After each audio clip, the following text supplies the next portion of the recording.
बिस्मिल्लाहिर्रहमानिर्रहीम। तो जनाब, प्रीवियस क्लासेस में आपको दो क्वेश्चन दिए थे होमवर्क में। एक क्वेश्चन मंसूर के नाम से था और एक क्वेश्चन ताहिर के नाम से था। दोनों पास पेपर के क्वेश्चन थे, तो बहुत सारे स्टूडेंट्स को कर चुके हैं, तो उसमें कोई डिफिकल्टी नहीं है और उन क्वेश्चंस के सोल्यूशन भी अवेलेबल हैं क्वेश्चन बैंक में। बहरहाल, तो अब हम आगे बढ़ते हैं और हम एक मुख्तलिफ नौइयत का ज़रा क्वेश्चन डिस्कस करते हैं आपसे। क्वेश्चन नंबर 26 है, The following is the balance sheet of Mr. Rahman as on 31st June 1994. तो ये रहमान साहब की बैलेंस शीट है। अब थोड़ी सी मिस्टेक क्या, 31 जून लिखा हुआ है। अब हम सब जानते हैं कि 31 जून नहीं है, 30 जून होता है, लेकिन अब क्या कर सकते हैं। ठीक है, तो थोड़ा सा इग्नोर कीजिए इस बात को। ठीक है जी, एग्जामिनर भी आप में से ही है, आप जैसी गलतियां कर सकता है, क्या कर सकते हैं। अच्छा जी, उसके बाद रहमान्स कैपिटल अकाउंट, तो ये इसकी ओपनिंग बैलेंस शीट दी हुई है। अगर ये लास्ट ईयर का क्लोजिंग बैलेंस है और इस साल का ओपनिंग बैलेंस है तो ऑब्वियसली 126,500 उसका कैपिटल है, 62,000 उसके क्रेडिटर्स हैं, building 60,000, furniture 12,000, motor car 18,000, stock 40,000, sundry debtors 34,000, cash in hand 7,500 और कैश एट बैंक 17,000 आपको दिया हुआ है। यानी इसकी ओपनिंग बैलेंस शीट 188,500 से बैलेंस है। यानी कि वो आपको स्टेटमेंट ऑफ अफेयर्स बनाने की ज़रूरत नहीं है, जिसके ज़रिए आप ये एसेट साइड सम करके उसमें से लायबिलिटी माइनस करके आप कैपिटल को बतौर डिफरेंस वर्कआउट कर लिया करते थे। बहरहाल, इसका मतलब तो ये हुआ यार, इसकी बैलेंस शीट मौजूद है तो प्रॉपर अकाउंट्स बना रहा है, तो फिर इसको क्या जरूरत पड़ गई, आपकी ज़रूरत क्यों पड़ गई इसको। तो जवाब बड़ा सिंपल है, मसला आपके सामने है। कहता है a fire occurred on the evening of 30th जून 1995। ठीक है, शायद इसको ये साल भी, ये भी जून 31 का लग रहा हो, क्या पता। तो शाम को 30 जून की शाम को आग लग गई in the premises of the trader. आग तो लगी, लेकिन आग लगने के साथ और क्या हुआ, डिस्ट्रॉइंग ऑल द बुक्स, यानी कि उसने आग ने क्या कर दिया भाई, आपके सारे बुक्स ऑफ अकाउंट, साल भर की जितनी भी मेहनत थी, अकाउंटेंट ने जितनी भी ट्रांजैक्शन जनरेट की थी, अकाउंटेंट ने जो ट्रायल बैलेंस बनाया हुआ होगा, वो सब कुछ क्या हो गया, जल के खाक हो गया। और जब भी आग लगती है तो कोई मौका परस आ जाता है, तो सबसे पहले आपके बिजनेस में मौका पाने वाला कौन होगा, cashier. The cashier absconded with the available cash in the cash box. और कैशियर ने मौका गनीमत जाना और क्या कर दिया भाई, कैश उड़ा के ले गया। इसका मतलब बड़ा सिंपल सा वे है, कैशियर ने जो कैश उड़ाया है, कैशियर ने जो कैश उड़ाया है, अगर वो कैश ना उड़ाता तो फिर वो क्या होता, कैशियर ने जो कैश उड़ाया वो अगर ना उड़ाता फिर वो क्या होता।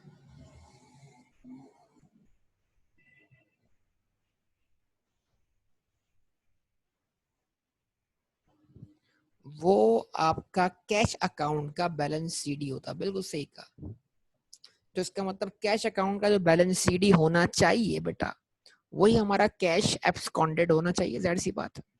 हाँ, अगर कुछ बचा कुछ कैश हमें दिया हुआ है तो उसको छोड़कर उसके अलावा जो बैलेंस होना चाहिए वो हमारा कैश एब्सकॉन्डेड या कैश डिफॉल्केशन जिसको हम बोलेंगे। ठीक है, तो एक बुनियादी पर पता लग गया जनाब कि यह नुकसान हुआ है, वो नुकसान है कैश की चोरी।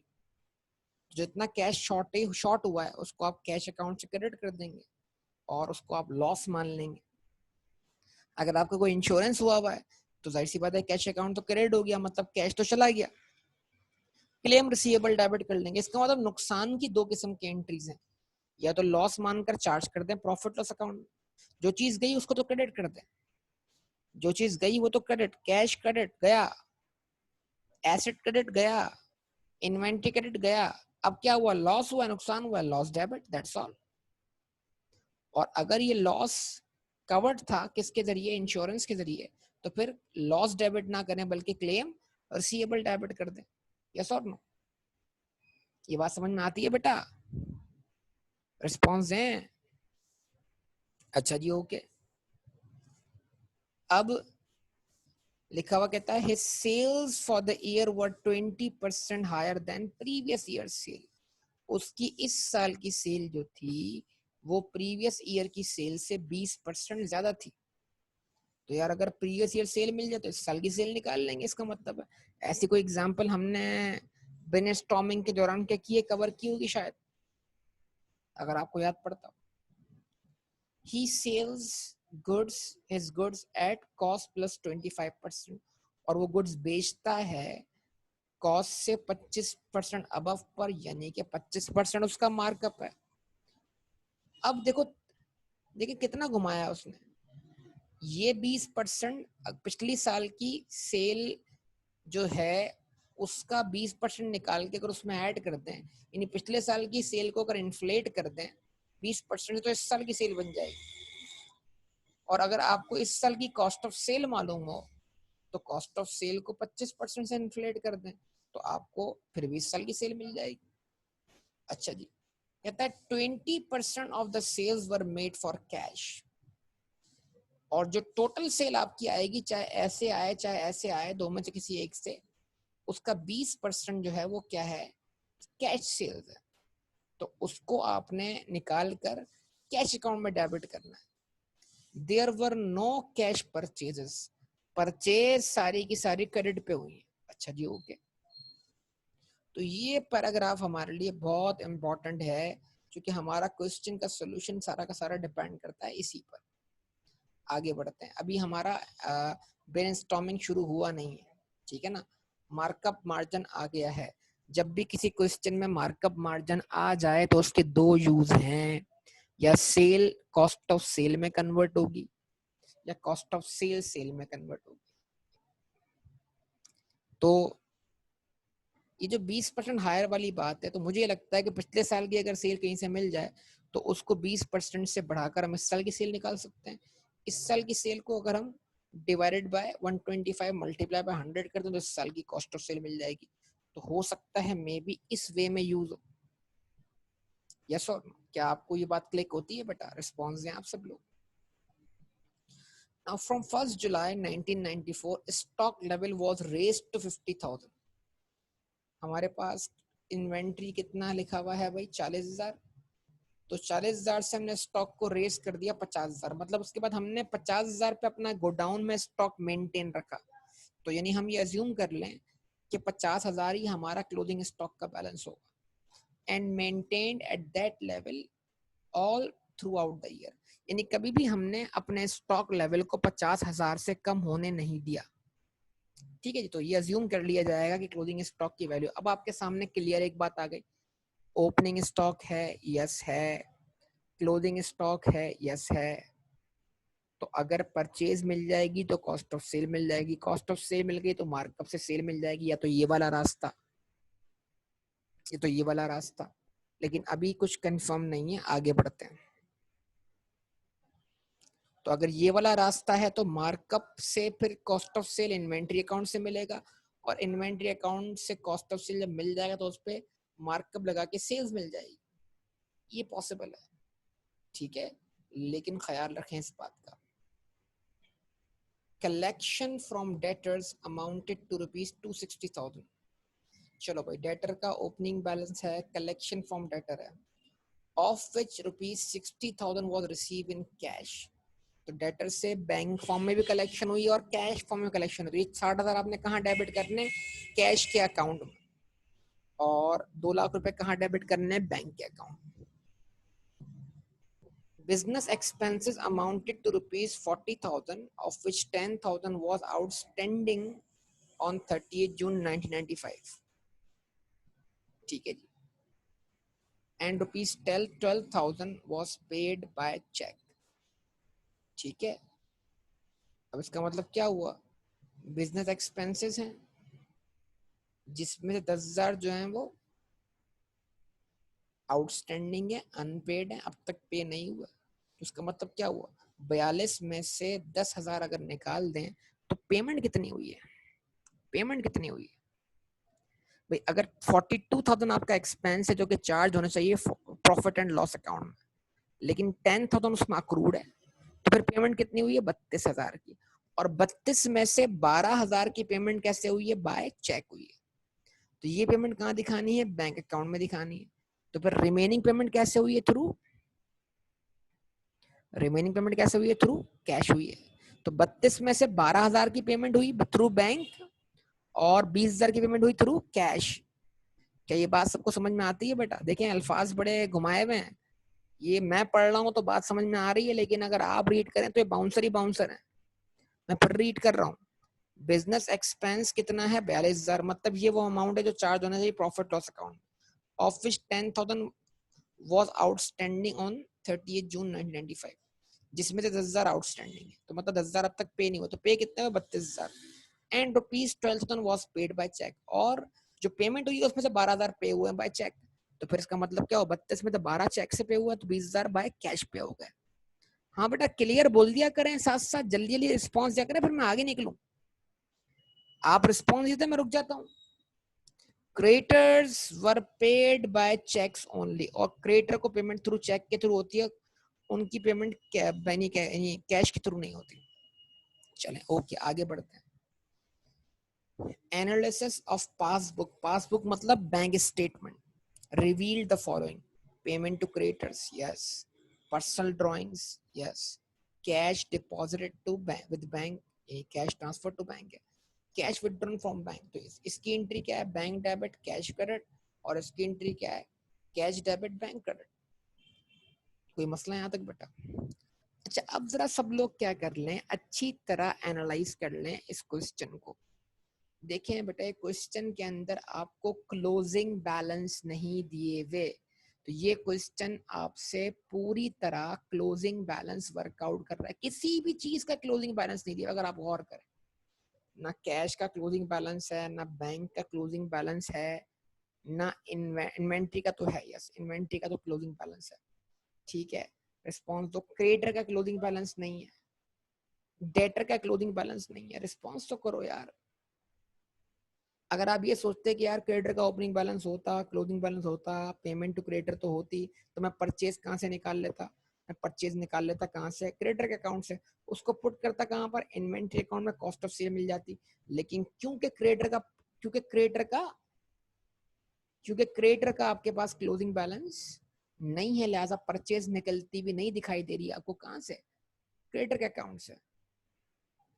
अच्छा भाई डेटर का ओपनिंग बैलेंस है, यस है। पेमेंट रिसिप्ट फ्रॉम डेटर है, यस है, लेकिन क्लोजिंग बैलेंस नहीं है, तो सेल्स आपको नहीं दिखाई दे रही। अच्छा जनाब, तो यार मार्कअप मार्जिन का अब यूज क्या है? चलें जी आगे बढ़ते हैं। Gross profit as per last year audit accounts was 60,000। Last year gross profit कितना था? 60,000। Provide depreciation on building and furniture at 5% and motor car at 20%। चलिए तो हो जाएगी बात हमारी। अब जनाब सवाल बड़ा सिंपल सा है, अगर लास्ट ईयर का ग्रॉस प्रॉफिट आपको दिया हुआ है और आप अज्यूम करें ये लिखा हुआ है ही sales goods, present indefinite tense इस्तेमाल हुआ है, वो अपनी गुड्स बेचता है, तो बेचने का मतलब क्या है?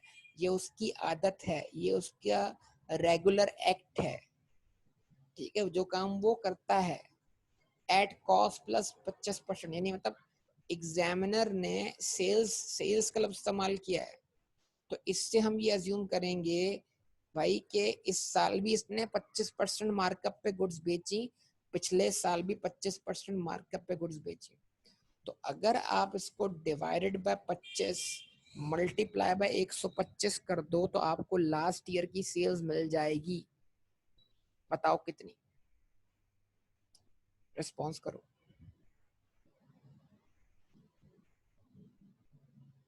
रिस्पॉन्स करो।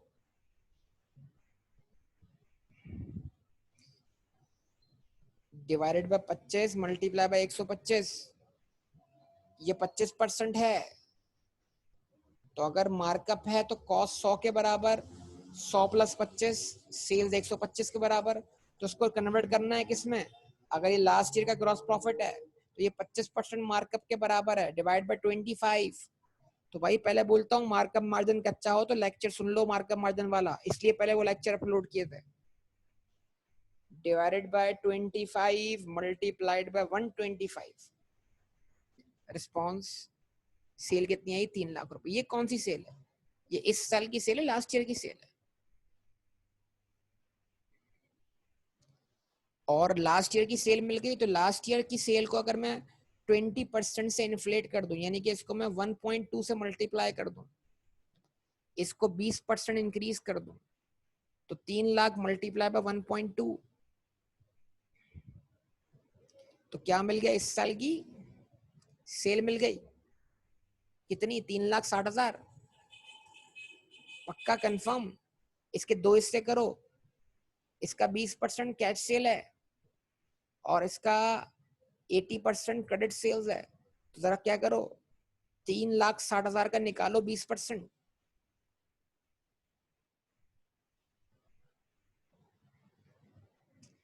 तो ये 72,000 कहाँ डेबिट करोगे?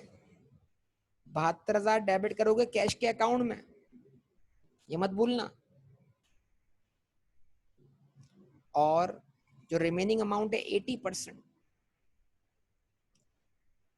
वो क्रेडिट सेल है। ये इसको कहाँ डेबिट करोगे? डेटर के अकाउंट में। इसका मतलब क्या हुआ? डेटर का ओपनिंग बैलेंस है, यस है। क्रेडिट सेल्स आपको मिल चुकी है, यस मिल चुकी है। रेसिप्ट फ्रॉम डेटर है, यस है। तो इसका मतलब क्या हुआ? डेटर अकाउंट से क्या मिल जाएगा? डेटर अकाउंट का बैलेंस सीडी।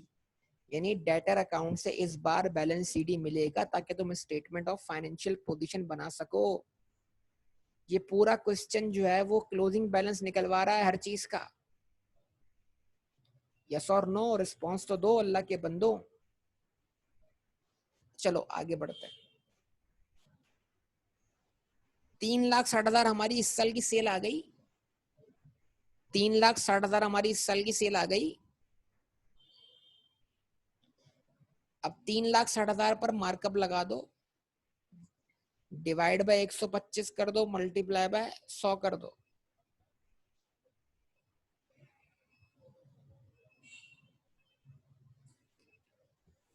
डिवाइड बाय 125 कर दो, मल्टीप्लाई बाय 100 कर दो। यानी जो सेल है वो 100 प्लस 25 के बराबर है, 125 के बराबर है। और मल्टीप्लाई बाय 100 कर दिया तो आंसर क्या है? 288,000। ये इत्तफाक है कि हमारी कॉस्ट ऑफ सेल हमारे क्रेडिट सेल्स के बराबर है। तो इस पे ज्यादा सोचना नहीं है, टाइम दिमाग लगाओगे तो बिला वजह टाइम जाया होगा। ये इत्तफाक ही है कि credit sales cost of sale के बराबर। ठीक है। और वैसी एग्जाम्पल में ब्रेनस्टॉर्मिंग में दे चुका हूँ आपको शुरू में। तो एग्जामिनर इस तरह के ट्विस्ट लाता है, इसमें आप कंफ्यूज हो, आप सोचने बैठ जाओ यार ये वैल्यू तो पहले भी आ रही थी। तो ये इत्तफाकी है और कुछ नहीं। ठीक है ना? मार्कअप मार्जिन ने आपको तंग किया हुआ है। अच्छा, इसका मतलब क्या है? 288,000 बेटा हमारी क्या हो गई? कॉस्ट ऑफ सेल हो गई। यस और नो? तो एक तो सेल में से जब कॉस्ट ऑफ सेल लेस करेंगे तो ग्रॉस प्रॉफिट मिल जाएगा। ऐसा ही है ना? दूसरी चीज ये है कि इन्वेंट्री का ओपनिंग बैलेंस है, इन्वेंट्री का क्लोजिंग बैलेंस है। अगर मैं अब इन्वेंट्री अकाउंट में क्या पुट कर दूं? Cost of sale. तो फिर इन्वेंट्री अकाउंट से डिफरेंस क्या मिलना चाहिए? आमतौर पर मैं इन्वेंट्री में ओपनिंग बैलेंस पुट करता हूँ, जो इन्वेंट्री खरीदी गई होती है उसका इफेक्ट लेता हूँ, और जो क्लोजिंग बैलेंस है वो लेस करता हूँ, मुझे कॉस्ट ऑफ सेल मिल जाती है। अब की बार इन्वेंट्री अकाउंट में मुझे ओपनिंग बैलेंस दिया हुआ है, क्लोजिंग बैलेंस दिया हुआ है। अगर मैं कॉस्ट ऑफ सेल्स रख दूं जो मैंने मार्कअप के जरिए निकाल ली है इन्वेंट्री अकाउंट में, तो बताओ मुझे क्या मिल जाएगा? बैलेंस शीट ही मिलेगा यार। इन्वेंट्री का तो बैलेंस शीट ही दिया हुआ है अल्लाह के बंदे। इन्वेंट्री का बैलेंस शीट दिया हुआ है। यानी आपने कितने से इन्वेंट्री इस साल परचेज की, जिसकी एंट्री क्या बनेगी? Inventory account debit. हाँ, परचेज बोल सकते हैं उसको, बिल्कुल। Inventory account debit, creditor account credit. Yes और नो? क्योंकि इन्वेंट्री आपने सारी की सारी उधार पे परचेज की है ना। इन्वेंट्री की कोई कैश परचेज है ना ही उसकी कोई कैश पेमेंट है, उसकी सारी पेमेंट बैंक के थ्रू है। यस और नो? क्वेश्चन पूरा पढ़ के आए ना आप लोग? ऐसा ही है ना? तो इसकी एंट्री बनाओ, इन्वेंट्री अकाउंट डेबिट हुआ, डिफरेंस है, और क्रेडिटर अकाउंट क्रेडिट हुआ। अब क्रेडिटर का ओपनिंग बैलेंस है, परचेजेस की वजह से क्रेडिटर के बैलेंस में जो इजाफा हो रहा है वो आपको मिल चुका है। पेमेंट टू सप्लायर्स आपको दी हुई है। तो अब क्या मिल जाएगा? क्रेडिटर अकाउंट से क्या मिलना चाहिए फिर जरा बताओ? क्रेडिटर अकाउंट से क्या मिलना चाहिए बताओ, सोचो।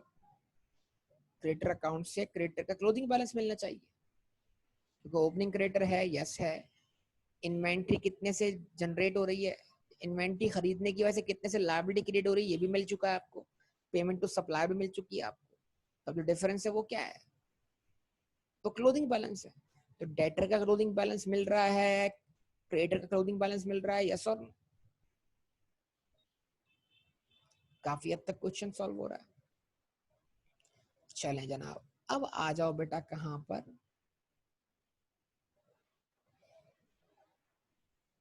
ठीक है, अब आ जाओ कहां पर, कैश बुक पर। मेन अब बनानी है तुमने कैश बुक।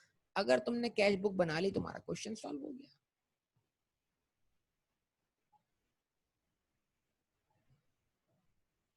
कैश बुक सही से बन गई, तो अगर तुम कैश बुक बनाते हो तो तुम क्या करोगे, कैश का अकाउंट ओपन करोगे। कितना बैलेंस बीडी है कैश का, 7,500, यस और नो। उस 7,500 में कैश सेल का इफेक्ट लोगे, उसकी एंट्री बताओ, cash sale, cash debit sales credit, yes और नो। अच्छा जी, डेटर से कितनी कलेक्शन हुई, 7,60,000, 2,60,000। उसमें से 60,000 किस तरह कलेक्ट हुए, कैश फॉर्म में। इसकी एंट्री बनाओगे, cash debit debtor credit, yes और नो, रिस्पॉन्स तो करो यार। अच्छा जी, उसके बाद कैश ट्रांसफर टू बैंक हुआ है, कैश ट्रांसफर टू बैंक हुआ है, उसकी एंट्री बनाओगे, कैश डेबिट बैंक क्रेडिट। तो कैश अकाउंट की डेबिट साइड पे 4 आइटम आ गए, BD, cash sales, receipt from debtors in cash, और कैश विदड्रॉन फ्रॉम बैंक। क्या कहते हैं, आ गए, 4 आइटम आ गए।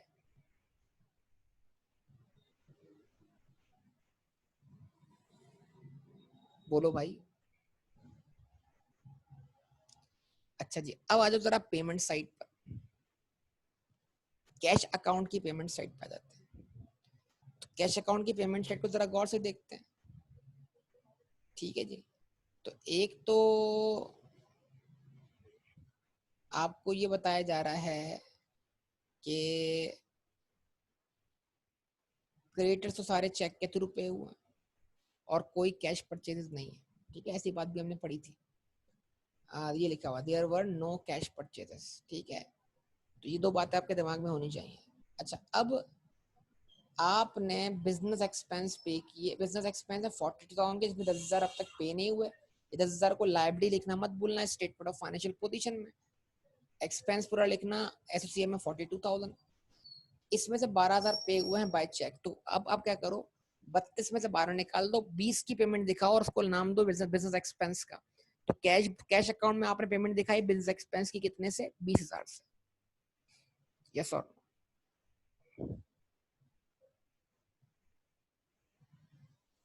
ठीक है। और फिर इतना बैलेंस ट्रांसफर कर दिया आपने कहां पर, बैंक अकाउंट। इसकी एंट्री बनी, cash account credit, bank account debit.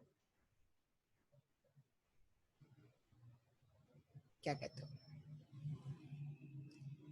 अब इसके अलावा मुझे कोई और ट्रांजैक्शन दिखाई नहीं दे रही जो कैश अकाउंट से हो। तो अब जो भी बैलेंस सीडी आना चाहिए उसी को हम कैश डिफॉल्केशन मान लेंगे, वही हमारा लॉस हो, ऐसे ही। क्या कहते हैं आप, तो किसी ने मेरे साथ साथ टी अकाउंट बना लिया हो तो बताए, कोई है ऐसा आप में से जो मेरी बातें सुन सुन के टी अकाउंट बनाने बैठ गया हो। क्या कहते हो,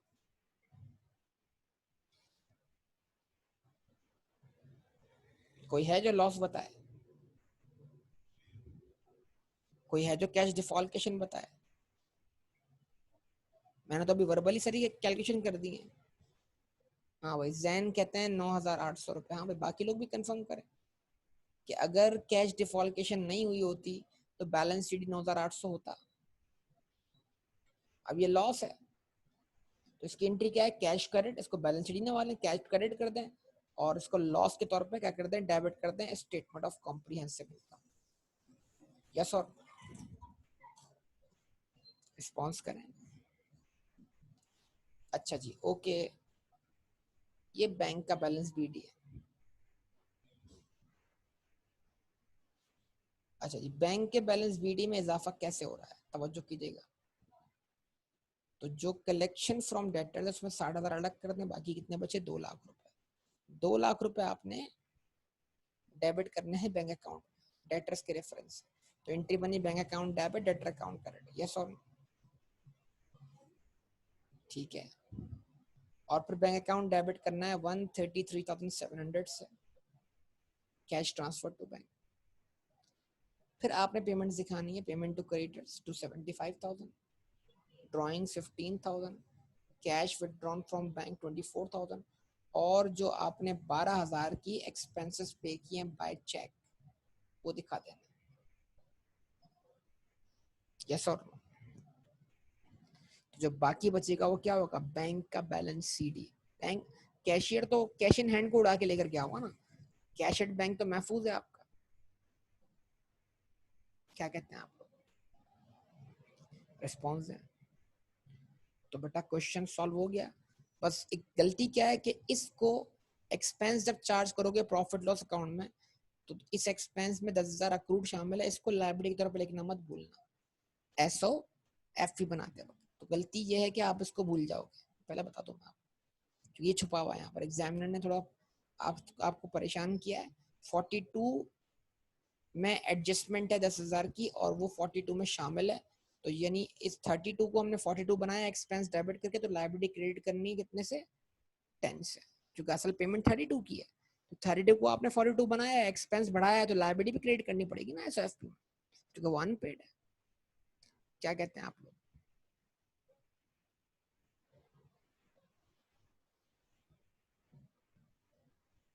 रिस्पॉन्स दें बेटा, ऐसा ही है ना। अच्छा जी, उसके बाद बेटा अब ओवरऑल तो क्वेश्चन सारा सॉल्व हो गया। अब सेल आ गई थी कितनी, 3,60,000, सब लोग लिख लो, कैलकुलेटर पे टाइप कर लो। और कॉस्ट ऑफ सेल आई थी 288,000, ग्रॉस प्रॉफिट कितना आया था 72,000, यस और नो। अच्छा जी, अब 72,000 के अगेंस्ट एक एक्सपेंस 42,000 का आ गया, 42,000 का एक्सपेंस आया कि नहीं आया, रिस्पॉन्स। एक और एक्सपेंस आया कैश डिफॉल्केशन का, वो भी लॉस है आपका, वो कितने से आया, 9,800 से, उसको भी लॉस दिखा देना, एक्सपेंस दिखा देना। अच्छा जी, उसके अलावा बाकी यहाँ तो कोई एक्सपेंसेस नहीं है। अच्छा, अब उसके अलावा क्या बचा, डेप्रीसिएशन। अब डेप्शन चार्ज कर देना भाई।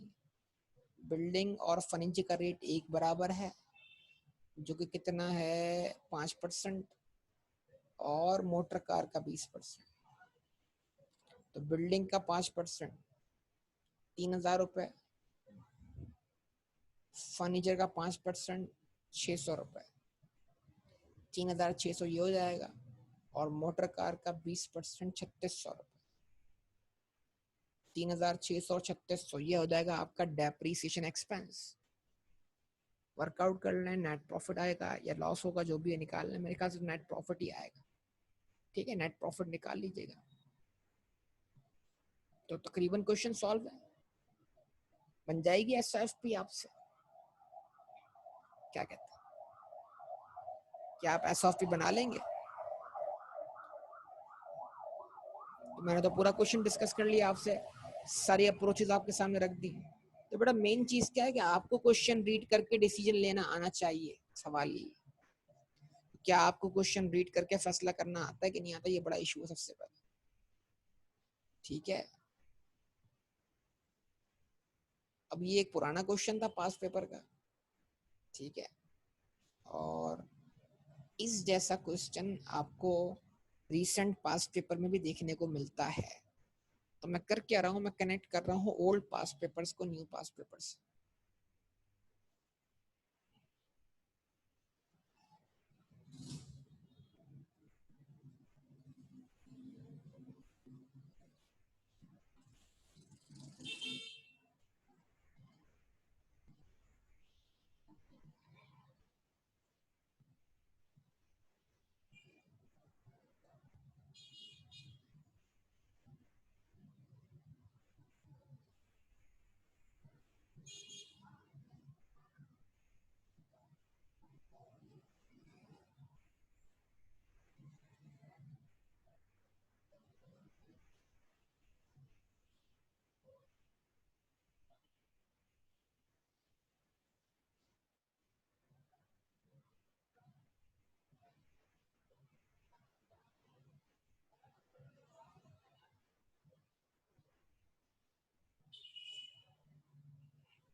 ये क्वेश्चन भी मिलता जुलता है वैसे, लेकिन देखते हैं शायद एक क्वेश्चन और भी है।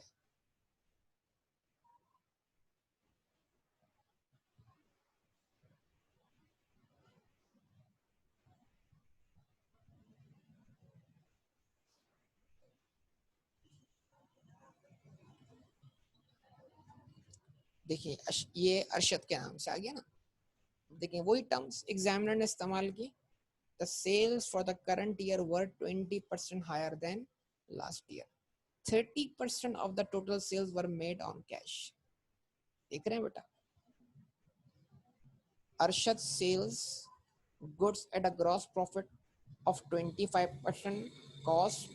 Last year he earned gross profit of 300,000. Same question छाप दिया एग्जामिनर ने, कॉपी पेस्ट। क्या कहते हैं बताइए?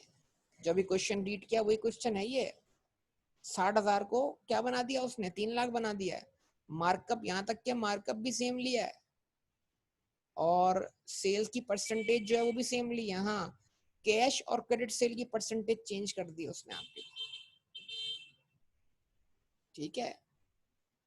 और ये वही बात है, on January 1 he increase the stock level by 25% and maintain that the level through out the year. यानी उसने अपना स्टॉक लेवल 25% से बढ़ा दिया। अब बताओ, पिछले क्वेश्चन में आपका ओपनिंग स्टॉक 40,000 था, आपने 40,000 से बढ़ा के कितना किया, 50,000। तो 40,000 से 50,000 का चेंज कितना आता है, 10,000 का। 10,000 के चेंज को डिवाइड बाय 40,000 करें, कितना बनता है, 25% बनता है। यस और रिस्पॉन्स दो। तो क्या करता है, क्या है, पुराने क्वेश्चन उठा लेता है, उसमें थोड़ी बहुत क्या करता है, अमेंडमेंट करता है। अब मिसाल के तौर पर अगर आपको इस थोड़ा सा यहाँ ट्विस्ट है, अगर उसने आपको क्लोजिंग स्टॉक दिया है तो क्लोजिंग स्टॉक को डिवाइड कर दें किससे, 125 से, मल्टीप्लाई कर दें 100 से, तो ओपनिंग स्टॉक मिल जाएगा, क्योंकि क्लोजिंग स्टॉक ओपनिंग स्टॉक के मुकाबले में 25% से ज्यादा है। ये मतलब हुआ ना इस बात का। तो इसने और अगर ओपनिंग स्टॉक दे तो उसको मल्टीप्लाई 1.25 कर दें, क्लोजिंग स्टॉक मिल जाएगा। तो उसने ओपनिंग स्टॉक और क्लोजिंग स्टॉक के अंदर भी परसेंटेज वाला गेम खेला हुआ है, इसको आपको समझना है। अच्छा भाई, कलेक्शन फॉर्म डेटर्स है 13 लाख रुपए, उसमें 3 लाख रुपए कलेक्ट हुए कैश में, और क्रेडिटर सिर्फ और सिर्फ चेक के थ्रू पे हुए हैं। बिजनेस एक्सपेंसेस 2,10,000 के हैं, जिसमें तो 50,000 आउटस्टैंडिंग है और लाख रुपए पे हुए हैं कैश में। सेम टू सेम वर्डिंग देखने को मिल रही है आप। तो एक क्वेश्चन मैंने रीड कर लिया है, अब वो क्वेश्चन के बाद ये क्वेश्चन 100% आपसे सही सॉल्व होना चाहिए, मैं पहले बोल रहा हूँ। और ये लास्ट लाइन पढ़ के देख लो, depreciation is charge at 5% on building and furniture and 20% on motor car. लो भाई, छाप दिया ना, कॉपी पेस्ट। बताओ, तो जिन बच्चों को मैंने थेटर में पढ़ाया होगा उनका तो किया हुआ क्वेश्चन था, ये तो हैंडबुक के अंदर मौजूद था वो जो क्वेश्चन अभी हमने रीड किया, और बिल्कुल वैसा ही क्वेश्चन आ गया। लेकिन क्वेश्चन का थोड़ा सा हुलिया चेंज करता है, लिखने का थोड़ा अंदाज बदल देता है, अपीयरेंस बदल दी क्वेश्चन की, लेकिन पूरा क्वेश्चन वही का वही है, सेम टू सेम।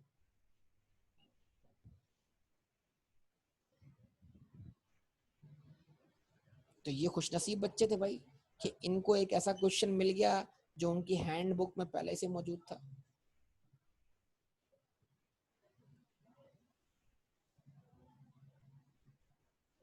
और इनमें ऐसे बच्चे भी होंगे जिनको पता भी नहीं होगा जनाब कि ऐसा क्वेश्चन वो पहले से कर भी चुके हैं।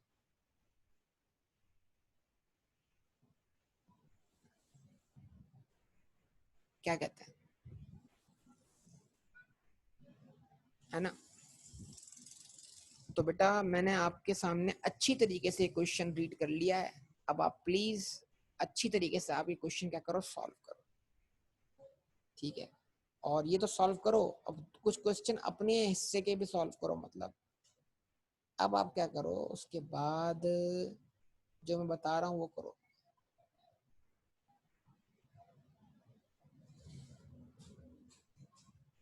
आप ये अशफाक को सॉल्व करोगे अब, question number 14 Ashfaq, Ashfaq solve करोगे, ये आपका होमवर्क है।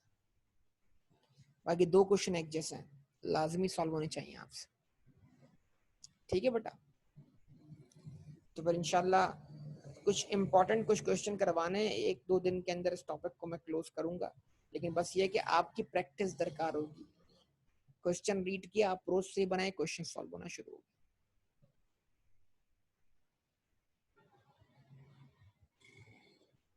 ठीक है, तो इंशाल्लाह फर्दर डिस्कशन करेंगे अगली क्लास में। आप इसको कंप्लीट कीजिएगा लाजमी सब। ओके बेटा, अल्लाह हाफ़िज़।